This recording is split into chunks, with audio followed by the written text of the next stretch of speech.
Ousmane Ciss mën nga waajal.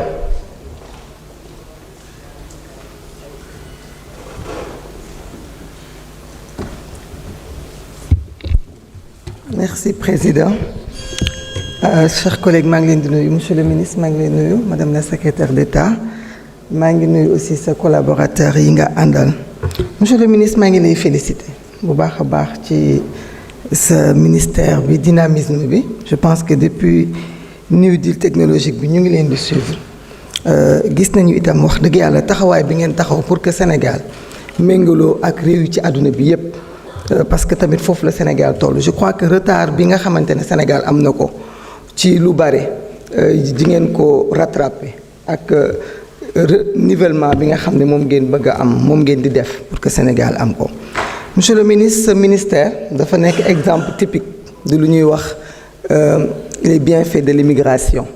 ma la ci félicité di félicité sa collaborateurs yi nga àndal parce que foog naa ni yéen ñëpp dëkk ngeen bitim réew tey ñëw indi expérience bi macha allah Sénégal di ko jëriñoo. loolu soo gisee ma di ci taxaw mooy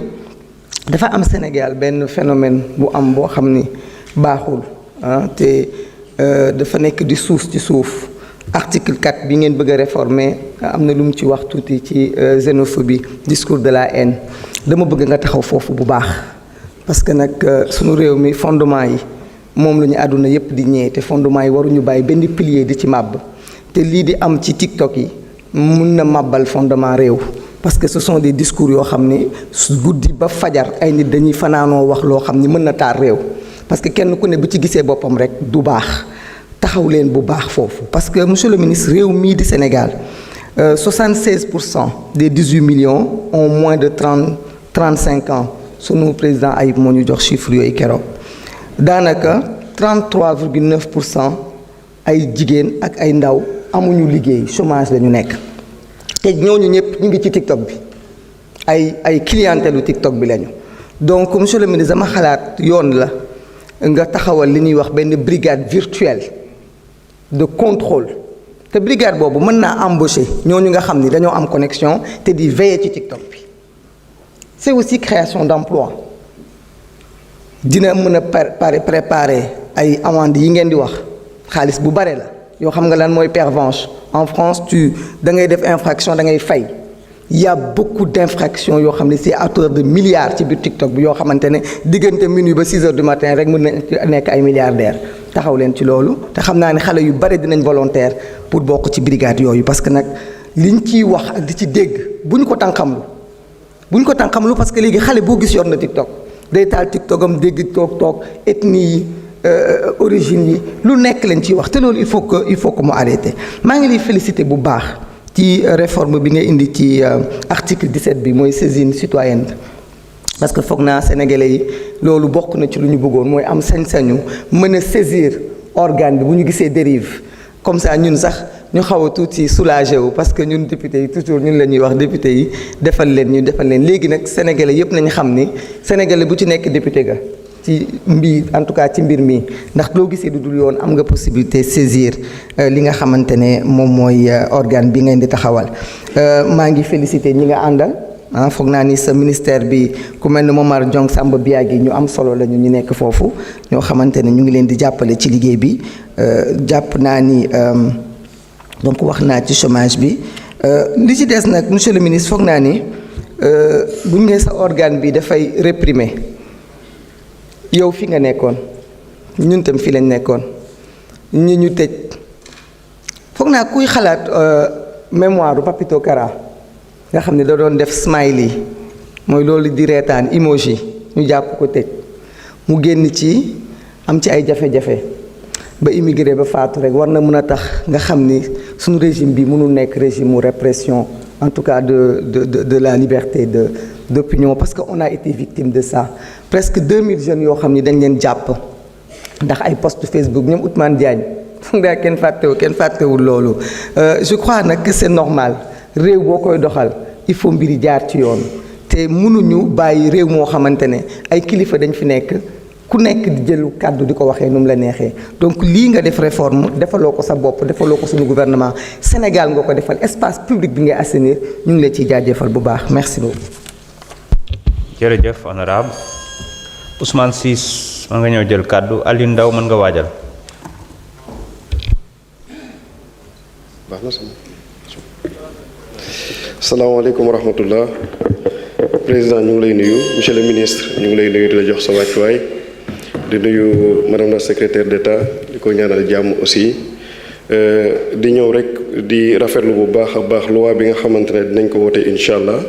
parce que li nga xamante ne mooy société yi nekk ci àdduna bi yëpp dañoo am ay jafe-jafe rawatina nag la nôtre la société sénégalaise te yaakaar naa ne borom xam-xam boobu di wax Émile Durkheim li mu doon tuddee société anomique moom la ñuy dund jamono jii nii en proie à des pathologies pour m'exprimer ainsi te yaakaar naa ne balaa peut-être sama mbokku philosophe ak sociologue di ci xalaat bay wut saafara ak kilifa diine kilifa aada yi fi ñu toll nii donc dañuy soxla loo xamante ne mesure d'urgence la te yaakaar naa ne lii ça vient à son heure pour remplacer le CNRA moo tax ñu jàpp ne député yi toog ci hémicycle bi yëpp tey dinañ ko voté waaye nag dama amoon tuuti quelques inquiétudes par rapport ak li nga xamante ne moom mooy pouvoir sanction qui est à mon avis un peu disproportionné parce que boo jëlee article 33 bi dañu ne CNREM dina suspendre un journal ou un programme sans mise en demeure préalable en cas d'urgence et l'article 41 autorise le président seul sans délibération du collège à prendre des mesures conservatoires d'arrêt immédiat et de diffusion. Cette concentration de pouvoir dans les mains d'un seul homme, même provisoire, ne serait-elle pas dangereuse pour la presse, notamment en période électorale? Loolu peut-être benn inquiétude la boo xamante ne dinaa ko samp beneen bi ci topp aussi moom mooy statut presse en ligne bi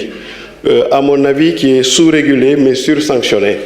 ndax la presse en ligne est soumise aux mêmes sanctions que la presse écrite yaakaar naa ne am nañu ci def 500 000 ba 5 millions mais elle est aussi exposée au même pouvoir de blocage que les plateformes numériques bi nga xamante ne mooy ñëwaat ci article 34 bi l'autorité de régulation des communications électroniques jàpp nañu ne double régime boobu mën na nekk jafe-jafe par rapport ak li nga xamante ne moom la ñuy xaar ci efficacité régulation boobu alors bu loolu weesoo aussi jàpp naa ne régulation bi solos bi mu mën a am moom mooy pédo-addictologue yi ñu ngi koy wax bu baax a baax parce que suñu écran yi dafay libérer dopamine te bu libérer dopamine gis nañu bu baax li muy am ci jeexitalu xale yi ni ñuy concentré ni ñuy defee focus ci réseaux sociaux yi loolu yaakaar naa ne jar na bàyyi xel bu baax a baax mais je vais profiter de cette occasion qui m'est offerte par l'Assemblée nationale pour lancer un message au niveau international parce que je pense que l'Assemblée nationale a pour prérogative également de traduire les aspirations du peuple sénégalais et nous sommes sidérés de constater qu'il y a un banditisme d'État international, qu'il y a également un terrorisme d'État qui est perpétré par les États-Unis et le peuple israélien. Actuellement, ce qui se passe en Iran est inadmissible et inacceptable et nous condamnons avec la dernière énergie les violences perpétrées sur le peuple iranien. Mais ce qui est le plus sidérant, c'est qu'il y a la complicité sournoise, il y a la complicité hypocrite des pays du Golfe arabique. Mais ce qui est plus aberrant aussi, c'est l'hypocrisie du monde occidental. Nous avons suivi ce qui s'est passé en 1968 avec le traité de non-prolifération des armes nucléaires.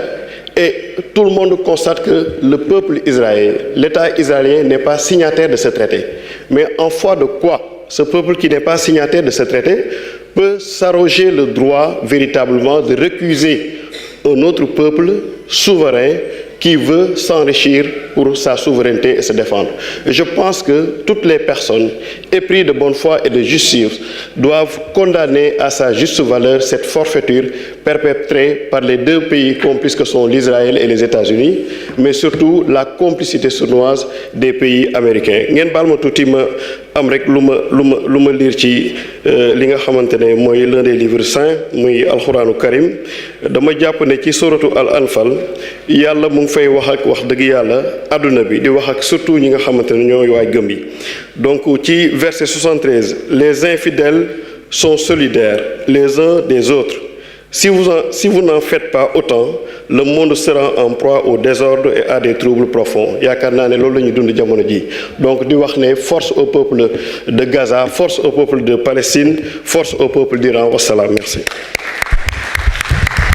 Merci, honorable. Alioune Ndao, vous avez la parole. Mamadou Lamine Diaité se prépare.